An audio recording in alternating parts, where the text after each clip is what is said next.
Pernahkah kamu merasa dunia seakan berhenti sejak dia pergi? Bukan karena hari-harimu kosong, tapi karena hatimu terus menoleh ke belakang, menunggu seseorang yang jauh di dalam dirimu.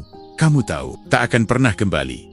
Putus asa bukan selalu tentang kehilangan orang. Seringkali, itu tentang kehilangan harapan yang kita genggam terlalu erat. Kita berharap waktu bisa berbalik, pesan bisa terbalas, atau perasaan bisa berubah. Namun hidup, seperti yang diajarkan para filsuf Stoik, tidak tunduk pada keinginan. Kita, di titik ini, rasa sakit bukan datang dari kepergiannya, melainkan dari pikiran kita yang menolak menerima kenyataan. Kita tersiksa bukan oleh apa yang terjadi, tetapi oleh cerita yang terus kita ulang di dalam kepala. Di channel Arah Mindset, kita belajar satu hal penting, bahwa ketenangan tidak lahir dari dunia yang sempurna, melainkan dari pikiran yang terarah. Karena ketika kamu mengarahkan pikiranmu dengan benar, kamu akan menemukan ketenanganmu bahkan di tengah kehilangan. Video ini bukan untuk menghapus rasa sakitmu, bukan juga untuk memaksamu melupakan dia. Video ini adalah undangan untuk berhenti melawan kenyataan dan mulai membebaskan dirimu sendiri. Jika kamu merasa putus asa, karena dia tak akan pernah kembali. Tonton ini sampai selesai. Bukan untuk berharap lagi, tetapi untuk belajar melepaskan dengan tenang, dengan sadar, dan dengan bermartabat. Arahkan pikiranmu, temukan ketenanganmu. Harapan seringkali terlihat seperti cahaya. Ia memberi rasa hangat, memberi alasan untuk bertahan. Namun tidak semua harapan membebaskan. Ada harapan yang justru menjadi penjara paling sunyi. Ketika seseorang pergi dan tidak kembali, yang sebenarnya masih tinggal bukanlah dia, melainkan harapan kita tentang kemungkinan. Kemungkinan bahwa dia akan berubah pikiran. Kemungkinan bahwa suatu hari dia sadar. Kemungkinan bahwa waktu akan melunakkan segalanya. Disinilah ilusi itu bekerja dengan halus. Harapan membuat kita merasa hidup, padahal perlahan menguras diri. Kita tidak lagi menunggu dengan penuh cinta, melainkan dengan kecemasan yang dibungkus optimisme palsu. Dalam pandangan Stoik, penderitaan tidak muncul dari peristiwa itu sendiri, melainkan dari penilaian kita terhadap peristiwa tersebut. Adalah fakta. Ketidakpastiannya adalah fakta. Namun pikiran kita menolak berhenti di sana. Ia menciptakan cerita tambahan. Mungkin dia akan kembali. Masalahnya bukan pada kemungkinan, tetapi pada keterikatan kita terhadapnya. Kita menggantungkan ketenangan hari ini pada sesuatu yang belum tentu terjadi esok hari. Dan setiap hari yang berlalu tanpa kepastian, harapan yang sama berubah menjadi luka yang sama diulang. Diperbesar, diperdalam, harapan semacam ini bukan lagi kekuatan, melainkan bentuk penolakan terhadap realitas. Kita berkata pada diri sendiri bahwa kita kuat karena masih berharap. Padahal sebenarnya, kita takut menghadapi kenyataan, takut mengakui bahwa sesuatu telah berakhir tanpa penutupan yang kita inginkan. Stoikisme mengajarkan satu keberanian yang jarang dibicarakan. Keberanian untuk melihat kenyataan tanpa hiasan, bukan dengan kebencian, bukan dengan keputusasaan, tetapi dengan kejernihan. Jika seseorang memilih pergi, itu berada di luar kendali kita. Jika seseorang tidak kembali, itu juga bukan cerminan dari nilai diri kita. Namun ketika kita terus berharap pada apa yang tidak kita kendalikan, kita menyerahkan kedamaian batin kita kepada keputusan orang lain. Ilusi harapan yang tak kembali membuat kita hidup di masa depan yang imajiner. Kita menunda ketenangan dengan alasan nanti jika dia kembali. Kita menunda kebahagiaan dengan kalimat seandainya, dan tanpa sadar, hidup yang nyata yang sedang terjadi sekarang terlewatkan. Melepaskan harapan ini terasa menyakitkan, karena kita mengira itu sama dengan kehilangan dia sepenuhnya. Padahal yang benar-benar hilang adalah ilusi bahwa kita masih punya kendali atas perasaannya. Dan disitulah sebenarnya kebebasan dimulai. Stoik tidak mengajarkan untuk mematikan perasaan. Mereka mengajarkan untuk tidak diperbudak olehnya. Ada perbedaan besar antara berharap dengan bijaksana dan menggenggam sesuatu yang jelas melukai diri sendiri. Saat kamu berhenti berharap pada kembalinya seseorang yang telah memilih pergi, kamu tidak sedang menjadi dingin. Kamu sedang jujur pada dirimu sendiri. Kamu sedang mengembalikan energi yang selama ini bocor ke tempat yang salah. Ketenangan tidak datang ketika harapanmu terwujud. Ketenangan datang ketika kamu tidak lagi membutuhkan harapan itu untuk merasa utuh. Dan di titik itulah, kamu tidak lagi menunggu siapapun untuk kembali. Kamu kembali pada dirimu sendiri. Kita sering berkata bahwa kita menderita karena kehilangan, karena seseorang pergi, karena sesuatu berakhir. Namun jika kita jujur pada diri sendiri, bukan kehilangan itu yang paling menyakitkan, melainkan penolakan kita untuk menerimanya. Kehilangan adalah peristiwa, ia terjadi sekali. Sederhana, meski pahit. Tetapi penderitaan adalah proses mental yang kita ulang setiap hari ketika pikiran kita berkata, ini seharusnya tidak terjadi. Stoikisme memandang hal ini dengan sangat jernih. Bagi para filsuf Stoik, dunia tidak pernah berjanji untuk memenuhi harapan kita. Ia hanya bergerak sesuai hukumnya sendiri. Ketika kita menuntut kenyataan agar sesuai dengan keinginan kita, di situlah konflik batin dimulai. Orang itu pergi, itu fakta. Hubungan itu berakhir, itu kenyataan. Namun pikiran kita menolak berhenti di sana. Ia melawan, membantah, dan mempertanyakan. Kenapa harus begini? Seandainya aku melakukan ini atau itu, ini tidak adil. Penolakan inilah sumber penderitaan yang sesungguhnya. Kita ingin rasa sakit berhenti, tetapi kita menolak. Satu-satunya pintu keluar, penerimaan. Karena menerima terasa seperti kalah, seperti menyerah, seperti mengakui bahwa kita tidak punya kendali. Padahal, Stoikisme mengajarkan kebijaksanaan yang berbeda. Menerima bukan berarti membenarkan. Menerima bukan berarti setuju. Menerima berarti berhenti berperang dengan kenyataan yang jealous, lebih kuat dari keinginan kita. Selama kita menolak apa yang telah terjadi, pikiran kita hidup di dua dunia. Dunia nyata yang menyakitkan, dan dunia imajiner yang kita anggap seharusnya. Dan berada di antara keduanya adalah bentuk kelelahan batin yang paling dalam.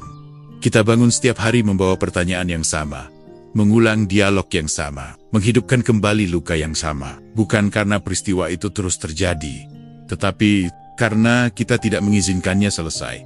Stoik berkata, bukan peristiwa yang melukai kita, melainkan penilaian kita terhadap peristiwa tersebut. Ketika kita menilai kehilangan sebagai sesuatu yang tak tertahankan, maka ia menjadi tak tertahankan. Ketika kita menilainya sebagai bagian dari hidup yang tidak kita kendalikan, rasa sakit tetap ada tetapi tidak menghancurkan. Penolakan sering menyamar sebagai kesetiaan. Kita berkata, aku masih peduli, makanya aku belum bisa menerima. Padahal yang kita jaga bukan cinta, melainkan keterikatan pada versi masa lalu yang tidak lagi hidup. Menerima berarti membiarkan sesuatu berakhir dengan bermartabat, tanpa drama batin yang tak ada ujungnya, tanpa menyiksa diri dengan harapan dan penyesalan. Dan ini bagian yang jarang dibicarakan. Penerimaan memang menyakitkan di awal, tetapi penolakan menyakitkan setiap hari. Stoik tidak memilih jalan yang terasa paling nyaman, mereka memilih jalan yang membebaskan. Dan kebebasan batin hanya muncul saat kita berhenti berkata, ini seharusnya tidak terjadi. Dan mulai berkata, ini telah terjadi, dan aku masih bisa hidup dengan baik. Kehilangan tidak pernah meminta izin kita, tetapi bagaimana kita meresponsnya, itu sepenuhnya berada dalam kendali kita. Saat kamu berhenti menolak, kamu tidak sedang melemah. Kamu sedang menghemat energi batin untuk sesuatu yang lebih penting. Hidup yang masih berlangsung.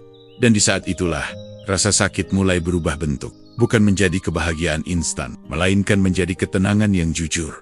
Karena ketenangan tidak datang saat hidup selalu sesuai harapan. Tetapi saat pikiran berhenti melawan kenyataan, kita sering menyebut rasa sakit ini sebagai cinta. Kita berkata, aku terluka karena aku mencintainya. Namun tidak semua yang terasa dalam dan menyakitkan adalah cinta. Terkadang, yang kita pertahankan bukan cinta, melainkan ketergantungan emosional yang menyamar dengan sangat meyakinkan. Cinta yang sehat memberi ruang. Ia tidak menuntut kepemilikan mutlak. Ia tidak bergantung pada kehadiran orang lain untuk merasa utuh. Sementara ketergantungan emosional tumbuh dari kekosongan batin yang berharap diisi oleh seseorang di luar diri kita. Dalam pandangan Stoik, segala sesuatu di luar diri kita termasuk manusia lain, tidak pernah benar-benar berada dalam kendali kita. Ketika kita menjadikan orang lain sebagai sumber ketenangan, kita sedang membangun rumah di atas tanah yang tidak kita miliki. Cinta tidak berkata, aku tidak bisa hidup tanpamu. Ketergantunganlah yang mengatakan itu. Cinta berkata, aku memilihmu, tapi aku tetap utuh tanpamu. Perbedaannya tipis dalam kata-kata, namun sangat jauh dalam dampaknya bagi jiwa. Ketergantungan emosional membuat kehadiran seseorang menjadi syarat bagi stabilitas batin kita. Mood kita naik turun mengikuti responnya. Harga diri kita bergantung pada perhatiannya. Dan saat dia pergi, yang runtuh bukan hanya hubungan, tetapi juga identitas yang kita bangun di sekitarnya. Itulah mengapa kepergiannya terasa seperti kehilangan diri, karena tanpa sadar, kita telah menitipkan sebagian besar makna hidup kita kepada seseorang yang tidak pernah berjanji untuk menanggungnya. Stoikisme mengingatkan, jangan pernah menggantungkan ketenangan batin pada sesuatu yang bisa diambil kapan saja oleh takdir. Bukan karena orang lain jahat, tetapi karena perubahan adalah hukum alam. Cinta yang dewasa tetap mengizinkan kehilangan. Ia sedih, ia berduka, namun tidak hancur. Ketergantungan emosional, sebaliknya, merasa panik saat kehilangan karena ia tidak tahu siapa dirinya tanpa orang itu. Seringkali kita berkata, aku mencintainya terlalu dalam. Padahal yang lebih jujur adalah, aku terlalu menggantungkan diriku padanya. Dan kejujuran ini memang menyakitkan, tetapi juga membuka pintu pemulihan. Melepaskan ketergantungan bukan berarti menghapus cinta. Justru di sanalah cinta dimurnikan. Ketika kita berhenti menuntut orang lain untuk menyelamatkan kita dari kekosongan batin sendiri. Kita mulai berdiri di atas kaki kita sendiri. Stoik tidak menolak hubungan. Mereka menolak perbudakan emosional. Mereka mengajarkan bahwa hubungan terbaik lahir dari dua individu yang utuh. Bukan dua luka yang saling menempel agar tidak jatuh. Jika kepergiannya membuatmu kehilangan arah hidup, itu bukan tanda betapa besarnya sentiment, melainkan tanda bahwa kamu lupa membangun pusat ketenangan di dalam dirimu sendiri. Dan kabar baiknya adalah ini. Pusat itu masih ada. Ia tidak pergi bersama siapapun. Ia hanya tertutup oleh kebisingan emosi. Saat kamu mulai membedakan mana cinta dan mana ketergantungan, kamu tidak sedang mengeraskan hati. Kamu sedang menata ulang batas antara dirimu dan orang lain, karena cinta sejati tidak meminta jaminan untuk bertahan. Ia hadir dengan kesadaran penuh bahwa segalanya bisa berubah dan tetap memilih untuk hidup dengan tenang. Di titik itulah, kamu tidak lagi mencintai dari rasa takut kehilangan, melainkan dari ketenangan memiliki diri sendiri. Pernahkah kamu bertanya, mengapa pikiran terus kembali ke kenangan yang sama, meski kita tahu kenangan itu menyakitkan? Bukan karena kamu lemah, bukan karena kamu kurang bersyukur, melainkan karena pikiran manusia tidak menyukai ketidakpastian. Ia lebih memilih rasa sakit yang familiar daripada ketenangan yang belum dikenal. Kenangan memberi ilusi kendali. Saat masa depan terasa kosong dan asing, pikiran berlari ke masa lalu. Tempat di mana segalanya sudah terjadi, sudah bisa diprediksi, meski harus dibayar dengan rasa perih yang sama. Dalam pandangan Stoik, pikiran yang tidak terlatih akan terus terjebak pada apa yang berada di luar kendalinya. Ia mengulang kenangan bukan untuk menyiksa kita, tetapi karena ia berharap menemukan makna baru, jawaban baru, atau kesalahan yang bisa diperbaiki. Padahal peristiwa itu telah selesai. Setiap kali pikiran mengulang kenangan, sebenarnya ia sedang berkata, aku belum menerima ini, karena sesuatu yang telah benar-benar diterima tidak lagi membutuhkan pengulangan batin.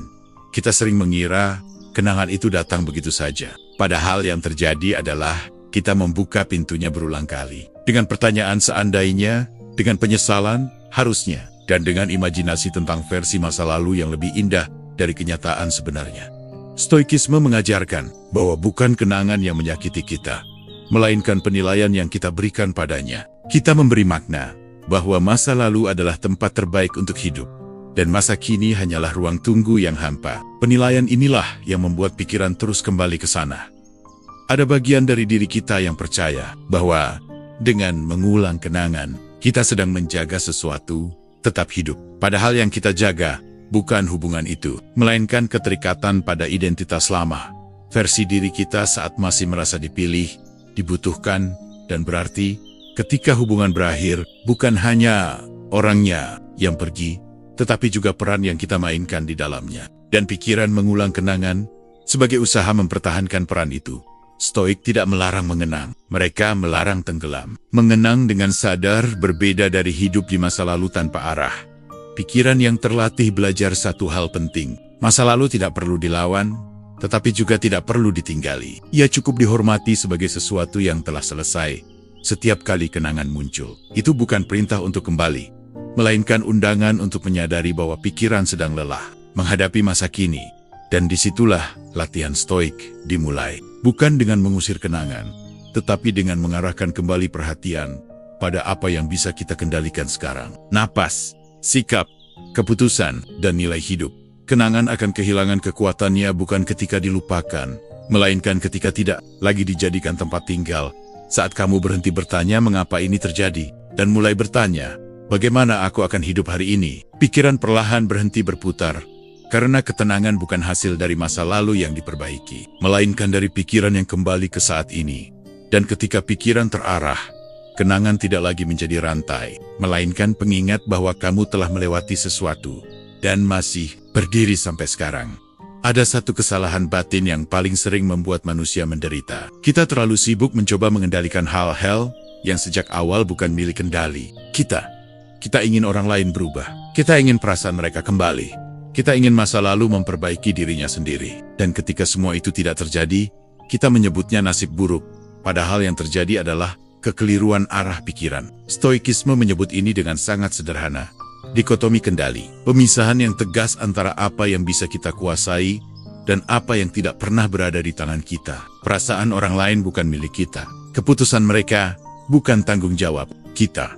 Apakah mereka kembali atau tidak, itu berada sepenuhnya di luar jangkauan kehendak kita. Namun pikiran kita sering menolak menerima batas ini. Kita berkata, kalau aku cukup sabar, kalau aku cukup baik, kalau aku cukup berubah. Seolah-olah cinta adalah negosiasi, dan hati manusia bisa dikendalikan dengan pengorbanan. Disinilah kelelahan batin dimulai. Karena kita menginvestasikan energi emosional pada sesuatu yang tidak bisa kita atur hasilnya. Dan setiap kali hasilnya tidak sesuai harapan, kita menyalahkan diri sendiri. Padahal, Stoik mengajarkan, satu-satunya wilayah kendali sejati adalah pikiran, sikap, dan tindakan kita sendiri. Bukan hasilnya, bukan respons orang lain, bukan akhir cerita. Kamu tidak bisa menguasai apakah dia merindukanmu. Namun kamu bisa menguasai bagaimana kamu merespons kerinduan itu. Kamu tidak bisa memaksa seseorang memilihmu. Namun, kamu bisa memilih untuk tidak mengorbankan martabat demi perhatian. Masalahnya, kita sering membalikan ini. Kita berusaha mengendalikan yang mustahil dan mengabaikan yang sepenuhnya berada di tangan kita. Kita tidak bisa menghentikan kepergiannya, tetapi kita bisa menghentikan pikiran yang terus menyiksa diri sendiri. Stoikisme bukan tentang menjadi dingin atau pasrah. Ia tentang kejelasan. Tentang mengetahui di mana batas tanggung jawab kita berakhir. Dan kejelasan ini, meski awalnya terasa pahit, adalah pintu menuju ketenangan. Saat kamu memahami dikotomi kendali, kamu berhenti bertanya, bagaimana caranya agar dia kembali? Dan mulai bertanya, bagaimana caranya agar aku tetap utuh? Ini perubahan kecil dalam pertanyaan, namun besar dalam dampaknya. Karena yang pertama membuatmu bergantung pada orang lain. Sementara yang kedua, mengembalikan kendali ke dalam. Jerim, banyak penderitaan bertahan lama bukan karena lukanya terlalu dalam, tetapi karena pikiran terus menolak menerima bahwa ada hal-hal yang memang tidak bisa kita perbaiki. Stoik berkata, jika sesuatu berada di luar kendalimu, ia tidak layak menguasai ketenangan batinmu. Bukan berarti ia tidak penting, tetapi karena menyerahkan kedamaian kepada sesuatu yang tidak pasti adalah bentuk penyerahan diri yang paling berbahaya. Ketika kamu berhenti mencoba mengendalikan apa yang orang lain rasakan, kamu mulai punya ruang untuk merawat apa yang kamu rasakan. Ketika kamu berhenti berharap pada perubahan eksternal, kamu mulai mengalami perubahan internal. Dan disitulah kekuatan sejati muncul. Bukan kekuatan untuk menahan orang agar tetap tinggal, melainkan kekuatan untuk tetap berdiri meski mereka pergi.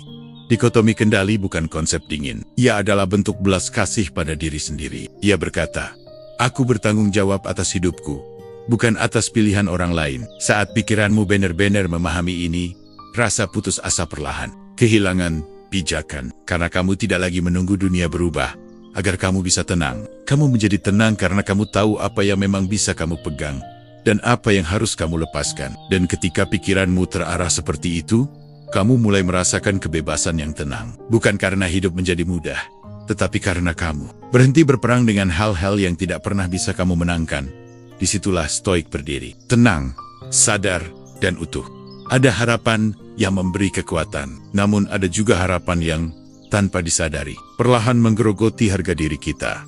Harapan yang salah tempat tidak datang dengan wajah yang buruk. Ia datang dengan alasan yang terdengar mulia, bersabar, bertahan, tidak mudah, menyerah. Namun di balik itu, ia sering meminta satu bayaran yang mahal, martabat diri kita sendiri. Ketika kita berharap pada seseorang yang berulang kali menunjukkan ketidakpastian, kita mulai menyesuaikan diri secara berlebihan. Kita menurunkan standar. Kita memaklumi hal-hal yang sebenarnya melukai. Dan kita belajar menerima perlakuan yang tidak akan kita berikan pada diri kita sendiri.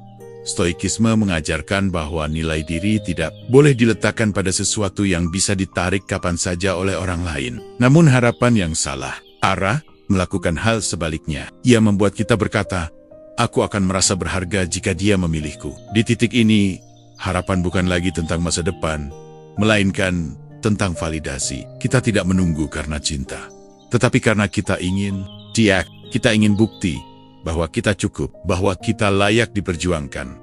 Dan inilah yang paling melelahkan. Ketika harga diri kita bergantung pada keputusan orang lain, setiap penundaan terasa seperti penolakan, dan setiap keheningan terasa seperti vonis. Harapan yang salah tempat membuat kita terus bernegosiasi dengan diri sendiri. Tidak apa-apa aku yang selalu menghubungi. Tidak apa-apa aku menunggu lebih lama. Tidak apa-apa aku dimengerti belakangan. Padahal yang sedang terjadi adalah kita mengajarkan orang lain bagaimana memperlakukan kita dengan setengah hati. Stoik tidak melihat kesabaran sebagai penderitaan yang dipaksakan. Kesabaran, bagi mereka, lahir dari kekuatan batin, bukan dari rasa takut kehilangan. Ketika kesabaran membuatmu merasa kecil, itu bukan lagi kebajikan. Itu sudah menjadi pengorbanan diri. Harapan yang sehat tidak merendahkanmu. Ia tidak membuatmu terus mempertanyakan nilai diri. Ia tidak menuntutmu untuk mengecil agar tetap diterima. Namun harapan yang salah, tempat selalu datang dengan rasa cemas, takut ditinggalkan, takut tidak cukup, takut kehilangan satu-satunya sambar, kibah, dan rasa takut ini diam-diam mengikis penghormatan kita pada diri sendiri. Stoikisme mengingatkan, jika sesuatu membuatmu kehilangan ketenangan dan martabat, maka harga yang kamu bayar terlalu mahal. Tidak ada cinta yang sepadan dengan penghinaan terhadap diri sendiri.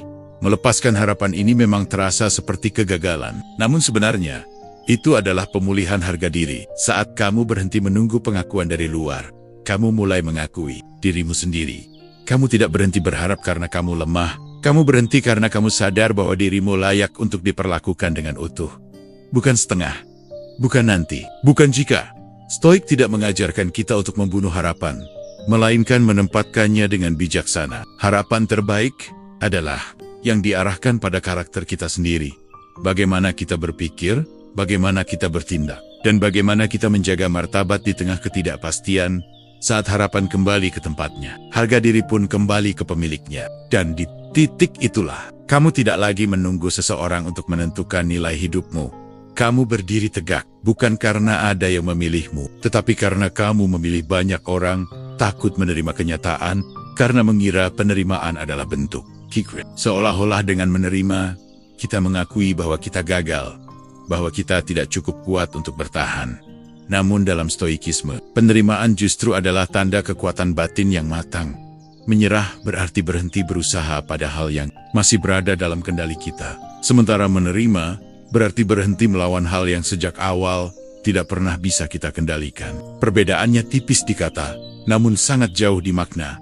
Ketika seseorang pergi dan tidak kembali, menerima bukan berarti kita berkata, aku tidak peduli lagi. Menerima berarti berkata, aku tidak akan menyiksa diriku dengan melawan kenyataan ini. Stoik mengajarkan bahwa kenyataan tidak membutuhkan persetujuan kita untuk tetap menjadi nyata. Semakin kita menolaknya, semakin besar energi batin yang terbuang. Dan semakin lama kita tertahan di tempat yang sama, banyak orang terjebak. Bukan karena lukanya terlalu dalam, melainkan karena mereka terus berharap pada versi hidup yang sudah tidak ada. Mereka bertahan di masa lalu atas nama kesetiaan. Padahal yang terjadi adalah stagnasi. Menerima bukan berarti melupakan, bukan berarti meniadakan perasaan. Menerima berarti memberi batas yang jelas antara apa yang sudah selesai dan apa yang masih bisa dibentak. Stoikisme tidak pernah meminta kita untuk mematikan emosi. Ia meminta kita untuk tidak dikendalikan olehnya. Penerimaan adalah bentuk disiplin batin agar emosi tidak mengambil alih arah hidup. Saat kamu menerima, kamu berhenti bertanya, mengapa ini terjadi padaku? Dan mulai bertanya, bagaimana aku akan hidup dengan baik setelah ini? Pertanyaan kedua tidak menyangkal rasa sakit, tetapi mengarahkannya. Menyerah membuat seseorang kosong. Menerima justru membuat ruang. Ruang untuk bernapas tanpa beban penolakan. Ruang untuk melihat hidup apa adanya. Ruang untuk melangkah tanpa menyeret masa lalu. Banyak orang menyangka bahwa menerima berarti menutup pintu selamanya. Padahal yang benar adalah, menerima berarti menutup pintu pada penderitaan yang tidak perlu. Stoik berkata, jika kamu tidak bisa mengubah arah angin, Atur layar kapalmu. Itu bukan menyerah pada badai. Itu adalah kebijaksanaan. Saat kamu berhenti melawan apa yang tidak bisa kamu ubah, kamu mengumpulkan kembali energi untuk memperbaiki hal-hal yang benar-benar bisa kamu sentuh. Karakter, nilai, dan pilihan hidupmu. Penerimaan tidak membuatmu pasif. Ia membuatmu jernih. Dan kejernihan adalah syarat utama untuk melangkah dengan tepat. Di titik ini, kamu tidak lagi hidup untuk membuktikan sesuatu pada orang yang telah pergi. Kamu hidup untuk menjaga ketenangan batinmu sendiri. Menerima bukan berarti cerita itu tidak penting. Ia berarti cerita itu sudah selesai dan tidak perlu ditulis ulang setiap hari di dalam kepalamu. Dan justru karena kamu menerima, kamu bisa melangkah dengan kepala tegak, tanpa kepahitan, tanpa dendam, tanpa penyangkalan. Stoik tidak memuliakan penderitaan. Mereka memuliakan kebebasan batin, dan penerimaan adalah pintu menuju kebebasan itu. Bukan kebebasan dari rasa sakit, tetapi kebebasan dari perlawanan yang sia-sia. Di sanalah, kamu tidak menyerah. Kamu justru mengambil kembali kendali atas arah hidupmu sendiri. Dan saat pikiranmu terarah seperti itu, ketenangan tidak lagi terasa jauh. Untuk menghormati dirimu sendiri, melepaskan sering disalahpahami sebagai tindakan yang dingin. Siapapun yang melepaskan berarti tidak cukup peduli, tidak cukup mencintai, atau tidak cukup berjuang. Padahal, dalam banyak kasus, melepaskan justru adalah bentuk cinta yang paling jujur. Bukan kepada orang lain, melainkan kepada diri sendiri. Kita terbiasa mengukur cinta dari seberapa lama kita bertahan, dari seberapa banyak yang kita korbankan. Namun jarang kita bertanya, apakah pengorbanan ini masih menghormati diriku? Stoikisme mengajarkan bahwa kita memiliki tanggung jawab utama terhadap kondisi batin kita sendiri. Bukan untuk menyenangkan semua orang, tetapi untuk menjaga kewarasan, martabat, dan ketenangan jiwa. Ketika kamu terus bertahan dalam harapan yang melukai, kamu mungkin menyebutnya kesetiaan, namun tubuhmu menyebutnya kelelahan, pikiranmu menyebutnya kebisingan, dan jiwamu menyebutnya luka. Melepaskan adalah saat kamu berkata, aku tidak akan lagi memaksa diriku tinggal di tempat yang terus menyakitiku. Itu bukan egois. Itu sadar diri. Banyak orang takut melepaskan karena mereka merasa seolah-olah dengan melangkah pergi, mereka mengkhianati kenangan, menghapus masa lalu, atau meremehkan perasaan yang pernah ada. Padahal Stoik melihat masa lalu sebagai sesuatu yang layak dihormati, bukan dijadikan penjara. Menghormati bukan berarti menetap, menghargai bukan berarti menggenggam tanpa batas. Cinta pada diri sendiri tidak selalu berarti memanjakan diri. Terkadang ia berarti mengambil keputusan yang tidak nyaman. Namun perlu, saat kamu melepaskan, kamu berhenti memohon pengertian. Kamu berhenti menunggu kepastian. Kamu berhenti berharap pada perubahan yang tidak pernah dijanjikan. Dan disitulah energi hidupmu kembali. Energi yang selama ini bocor, karena kamu terus mengarahkan perhatian ke tempat yang tidak pernah memberi kejelasan. Stoik tidak mengajarkan untuk menutup hati. Mereka mengajarkan untuk tidak mengorbankan diri demi hubungan. Melepaskan bukan berarti kamu tidak mampu mencintai. Justru sebaliknya, kamu sedang belajar mencintai tanpa kehilangan dirimu sendiri. Saat kamu berhenti menggenggam apa yang jelas melukai, kamu memberi ruang bagi ketenangan untuk kembali. Bukan ketenangan karena semuanya baik-baik saja, melainkan ketenangan karena kamu jujur pada batasanmu sendiri. Cinta pada diri sendiri bukan tentang membangun tembok, tetapi tentang menegakkan batas. Dan batas bukan tanda kebencian, melainkan tanda penghormatan. Melepaskan adalah bentuk keberanian yang tidak banyak dibicarakan. Keberanian untuk berkata, aku layak hidup tanpa rasa cemas yang terus-menerus. Aku layak dicintai tanpa harus kehilangan ketenanganku. Saat kamu memilih melepaskan, kamu tidak sedang lari dari rasa sakit. Kamu sedang berhenti menciptakannya. Dan di saat itulah, kamu tidak lagi menunggu orang lain untuk memulihkanmu. Kamu menjadi rumah bagi dirimu sendiri. Itulah cinta yang paling sunyi, namun paling kuat. Cinta yang tidak berteriak, tidak menuntut, dan tidak melukai. Cinta yang berdiri tenang, karena ia tahu, melepaskan bukan akhir dari cinta, melainkan awal dari ketenangan. Kita sering mengira ketenangan datang saat hidup akhirnya berjalan sesuai keinginan. Saat orang yang kita tunggu kembali, saat keadaan membaik, saat semua menjadi pasti. Namun Stoikisme mengajarkan kebijaksanaan yang berlawanan. Ketenangan justru muncul bukan ketika kita mendapatkan apa yang kita inginkan, melainkan ketika kita berhenti menggenggam apa yang tidak bisa kita miliki. Menggenggam memberi ilusi kendali. Kita merasa aman selama masih berharap. selama masih menunggu, selama masih percaya bahwa sesuatu bisa kita pertahankan. Padahal genggaman yang terlalu kuat tidak menciptakan keamanan. Ia menciptakan ketegangan, seperti tangan yang terus mengepal. Ia akan lelah, lalu sakit. Banyak kegelisahan lahir, bukan karena situasi terlalu buruk, tetapi karena pikiran terus berkata, aku tidak boleh kehilangan ini. Dan disitulah ketenangan mulai menjauh.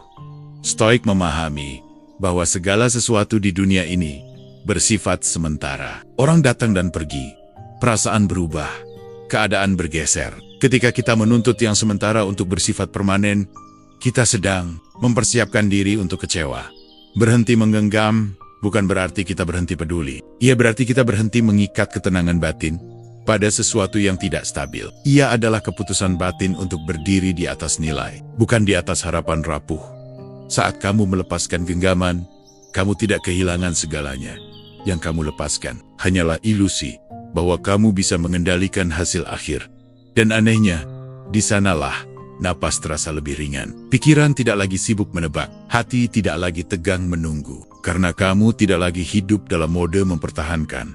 Stoik tidak menjanjikan hidup tanpa rasa sakit. Mereka menjanjikan hidup tanpa perlawanan yang tidak perlu. Rasa sakit mungkin tetap ada, tetapi kegelisahan berkurang saat kita berhenti menuntut kenyataan untuk berubah demi kita. Ketenangan bukan keadaan eksternal. Ia adalah sikap batin. Ia muncul saat kita berkata, apapun yang terjadi, aku tetap bisa bersikap dengan baik. Saat genggaman dilepas, kamu berhenti memaksa hidup agar sesuai skenario kepalamu. Kamu mulai hadir sepenuhnya di saat ini, bukan di masa depan yang kamu takutkan, bukan di masa lalu yang kamu rindukan. Dan kehadiran inilah yang sering disalahartikan sebagai pasrah. Padahal, ia adalah bentuk kedewasaan. Ia adalah keberanian untuk hidup tanpa jaminan. Berhenti menggenggam, membuatmu tidak lagi reaktif. Kamu tidak mudah goyah oleh perubahan kecil, karena pusat ketenanganmu tidak berada di luar dirimu. Stoik menyebut ini kebebasan batin. Bukan kebebasan untuk memiliki segalanya, tetapi kebebasan untuk tidak dikendalikan oleh apapun. Saat kamu benar-benar berhenti menggenggam, kamu tidak menjadi kosong. Kamu menjadi lapang. Dan di ruang itulah ketenangan menemukan tempatnya. Bukan ketenangan karena hidup sempurna, melainkan ketenangan karena kamu tidak lagi berperang dengan ketidakpastian. Di titik itu, kamu tidak lagi bertanya bagaimana agar semuanya tetap sama. Kamu bertanya, bagaimana agar aku tetap tenang dalam perubahan? Dan itulah ketenangan yang tidak mudah runtuh. Banyak penderitaan bertahan, bukan karena apa yang terjadi terlalu berat, melainkan karena pikiran kita terlalu lama tinggal di tempat yang sudah tidak ada. Sebagian dari diri kita masih hidup di masa lalu, mengulang kenangan, memperbaiki percakapan, mencari penutupan yang tidak pernah datang. Sebagian lagi hidup di masa depan, cemas, menebak, berharap, takut pada hal-hal yang belum tentu terjadi. Dan sangat sedikit dari kita yang benar-benar hadir di saat ini. Stoikisme mengajarkan bahwa satu-satunya waktu di mana kita benar-benar hidup adalah sekarang. Bukan kemarin yang tidak bisa diubah, bukan besok yang belum tentu tiba, namun pikiran yang tidak terarah terus melompat. Ia mencari rasa aman di masa lalu yang familiar, atau di masa depan yang ia bayangkan. Dan selama itu terjadi, ketenangan terasa jauh. Mengarahkan pikiran ke masa kini, bukan berarti melupakan masa lalu, atau mengabaikan masa depan. Ia berarti berhenti membiarkan keduanya menguasai batin. Stoik tidak menolak ingatan. Mereka keterikatan. Mereka tidak melarang perencanaan. Mereka melarang kecemasan yang berlebihan. Saat kamu kembali ke masa kini, kamu kembali ke satu hal penting apa yang bisa kamu kendalikan sekarang. Cara kamu bernapas, cara kamu bersikap, cara kamu memilih respons. Di masa kini, kamu tidak bisa mengubah kepergian seseorang. Namun kamu bisa memilih untuk tidak menambah penderitaan dengan cerita batin yang berulang. Banyak orang menunggu agar pikiran mereka tenang baru bisa hidup. Padahal Stoik melihatnya terbalik. Hiduplah dengan sadar di saat ini, maka pikiran akan mengikuti. Masa kini mungkin terasa hampa di awal, karena ia tidak dipenuhi drama, tidak dipenuhi harapan besar, tidak dipenuhi penyesalan. Namun justru di kesederhanaannya, ia memberi ruang bernapas. Saat pikiranmu hadir di sekarang, kamu tidak lagi hidup untuk membuktikan sesuatu pada masa lalu. Kamu tidak lagi hidup untuk menyenangkan versi masa depan yang belum tentu ada. Kamu hidup karena hidup itu sendiri sedang terjadi. Stoik menyebut ini ketenangan yang aktif, bukan ketenangan karena segalanya selesai, melainkan ketenangan karena kamu hadir tanpa perlawanan. Setiap kali pikiranmu melayang, kembalikan dengan lembut, bukan dengan marah, bukan dengan paksaan. Karena ketenangan tidak tumbuh dari kekerasan terhadap diri sendiri. Mengarahkan pikiran ke masa kini adalah latihan yang sederhana, namun dampaknya dalam. Ia tidak mengubah dunia luar tetapi mengubah cara kamu berdiri di dalamnya. Dan saat kamu berdiri penuh di saat ini, kamu tidak lagi dikejar waktu, kamu tidak lagi tertinggal, kamu tidak lagi menunggu, kamu hadir. Di titik inilah, semua yang telah kamu lewati mulai menemukan maknanya, bukan untuk disesali, bukan untuk dihidupi kembali, melainkan untuk dilepaskan dengan kesadaran.